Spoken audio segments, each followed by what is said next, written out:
Bien-aimés, bonjour dans le précieux nom de notre Seigneur Jésus-Christ. Que la grâce, la miséricorde, la bonté de Dieu accompagne chacun de vous ce matin. Dans notre petit déjeuner d'aujourd'hui, je voudrais vous parler d'un cœur sincère qui cherche le Seigneur. Je prie que le Saint-Esprit lui-même, qui dépose ses paroles dans ma bouche, puisse convaincre et surtout motiver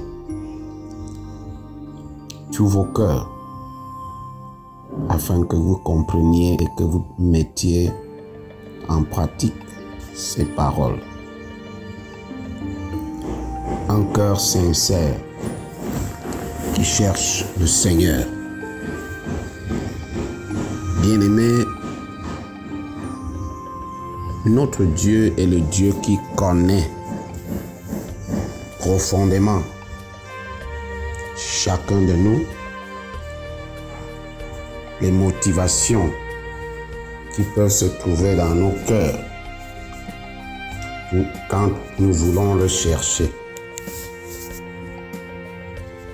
Il connaît. C'est une bonne nouvelle, mais aussi une mauvaise nouvelle pour les uns et les autres. La Bible déclare que le Saint-Esprit sonde toutes choses, même les profondeurs de Dieu.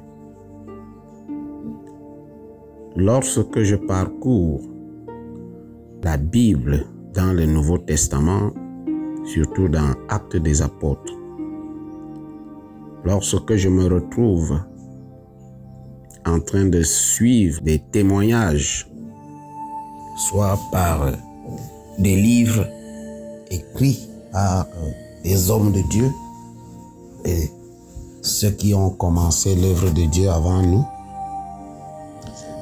et que ce soit aussi à l'internet, quand je suis tous ces témoignages, j'ai la conclusion qui vient dans mon cœur que si aujourd'hui nous avons des difficultés à régler les petits problèmes qui gangrènent notre vie et qui nous empêchent d'être puissants devant Satan et qui nous encombrent, qui bloquent notre chemin, c'est tout simplement parce que nous n'arrivons pas à les régler à cause du fait que nous ne sommes pas sincères lorsque nous disons rechercher le Seigneur. Le cœur qui cherche le Seigneur. Quelles sont les motivations qui sont dans ce cœur? Bien-aimé, j'ai l'habitude de dire que nous croyons que la ruse du diable est loin de nous. Nous croyons que nous allons rencontrer le diable en personne pour nous séduire, peut-être en forme du serpent comme Ève. Cette image est dans nos têtes au point où nous sommes convaincus qu'un jour, le serpent viendra ou bien je ne sais pas. Nous nous rendons même aussi compte, peut-être, que la séduction du diable peut être vraie. Si par exemple, quelqu'un est en train de nous mentir ou alors nous sommes face à certains individus malsains, mais nous avons négligé à dessein, parce que le diable s'assure que nous le faisons, que nous négligeons cela. Nous avons négligé à dessein la réelle séduction qui s'opère et qui se manifeste au-dedans de notre cœur dans le simple fait que nous ne cherchons pas le Seigneur de manière sincère. C'est pourquoi vous allez constater dans la majorité des temps que ceux qui avaient été des vrais chrétiens, qui produisaient des miracles et des prodiges qui ont impacté leur génération à l'époque, c'était des chrétiens sincères et des chrétiens qui sont passés par la vraie repentance. La repentance sincère, le regret de leur vie souillée et leur vie impure, de leurs mensonges et de tout ce qui a émaillé leur vie tout au long de leur parcours avant de rencontrer le Seigneur. Mais si vous convenez avec moi, honnêtement, vous allez constater que ceux qui font le semblant de repentance aujourd'hui sont ceux qui ont peur de leur situation. C'est-à-dire, la situation qui prévaut autour de lui l'a déjà traumatisé et il espère que Dieu peut pouvoir régler ce problème. Et c'est pourquoi il passe par la repentance. Une repentance qui est intéressée. Une repentance intéressée parce que derrière cette repentance, il y a quelque chose qui l'attend. Et c'est pourquoi vous voyez, dès que certains commencent donc à avoir de l'assurance que Dieu m'a pardonné, il a un zèle temporaire. Un zèle qui commence pendant un bon moment et puis après un moment, tu le vois entièrement bloqué. Il est rempli de la paresse, il a le raisonnement, il a des choses qui sont en train d'étouffer. Souvenez-vous de la parabole de Jésus-Christ sur le semeur. Vous comprendrez ce que Jésus était en train de dire à propos des différents grains.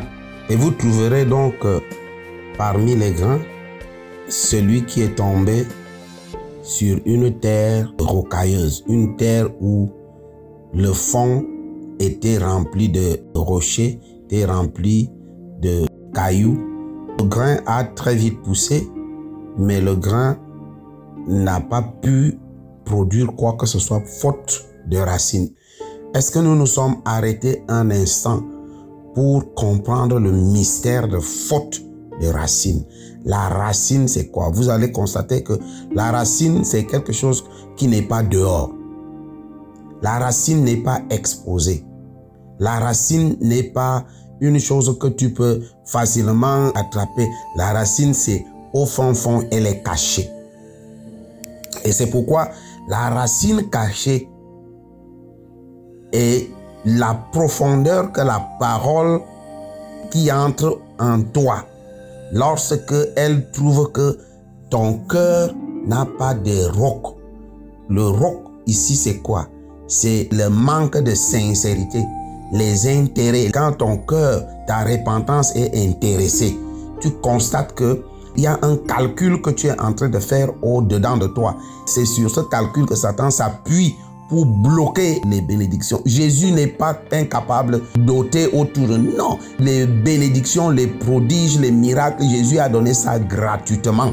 Jésus faisait ça même à ceux-là qui n'étaient pas des enfants de Dieu. Vous constaterez que plusieurs parmi eux qui ont reçu les miracles et tout, même la résurrection, ils n'étaient pas devenus des chrétiens. Donc ça, c'est des choses que Jésus donne par compassion, par miséricorde. Mais l'amour de Jésus est plus grand parce que l'amour amène l'homme au-delà des miracles, des prodiges et de tout ce que vous pouvez imaginer. Parce que Jésus regarde beaucoup plus loin. Parce qu'il sait que quand la racine de la vie, quand cette racine de la vie est déjà entrée en toi et qu'elle trouve un cœur sincère et vrai, Cette racine t'amène maintenant à devenir l'image de Jésus-Christ. Et Dieu t'élève et te positionne égal à Jésus. C'est-à-dire que quand il regarde Jésus avec amour, avec affection, même amour, même affection, il l'a pour toi. C'est ça qui fait que lorsque le salut trouve la vérité, la repentance entre dans un cœur sincère qui cherche Jésus, cela produit effectivement la capacité maintenant de te positionner, la capacité maintenant de marcher dans la vérité et d'être immédiatement produit. Regardez, vous allez voir que certains, dès que le calcul qu'il a fait au-dedans de toi n'arrive pas déjà à s'établir, il ne peut plus avancer. Pourquoi? Parce que, honnêtement parlant, il n'a pas compris que le calcul au-dedans de ton cœur empêche à Jésus de manifester entièrement sa puissance dans sa vie. Mais par contre, lorsque ton cœur est vrai, lorsque ton cœur est sincère, ce qui sort de toi là, cela veut dire que tu deviens à l'image de Dieu. C'est-à-dire que la vraie repentance, l'amour, la joie commence à se manifester dans ta vie. Est-ce que vous savez que si vous voyez que vous avez peur de la maladie, cela signifie que vous défendez votre vie? Beaucoup parmi nous, nous sommes là pour défendre notre vie. Dès que la maladie arrive, là, oh, je sais pas, ta prière même que tu vas aller faire, le jeûne, les prières, c'est parce que vous avez peur de la mort. Vous avez peur de la mort. Celui qui n'a pas peur de la mort s'en fout de la maladie. Écoutez-moi bien. Satan le sait. Satan regarde, il t'observe. Dès qu'il voit que tu as peur de la maladie, il sait que tu as peur de la mort. Vous comprenez? Dès que Satan te regarde, quand il constate que tu t'en fous, tu sais que je ne peux pas mourir si Jésus n'a pas décidé. Il détient les clés de la mort et du séjour des morts. Je n'ai pas peur de la mort. Je ne défends pas ma vie. Quand Satan voit ça, c'est ça qu'on appelle se soumettre à Dieu et résister au diable. Le diable va fuir.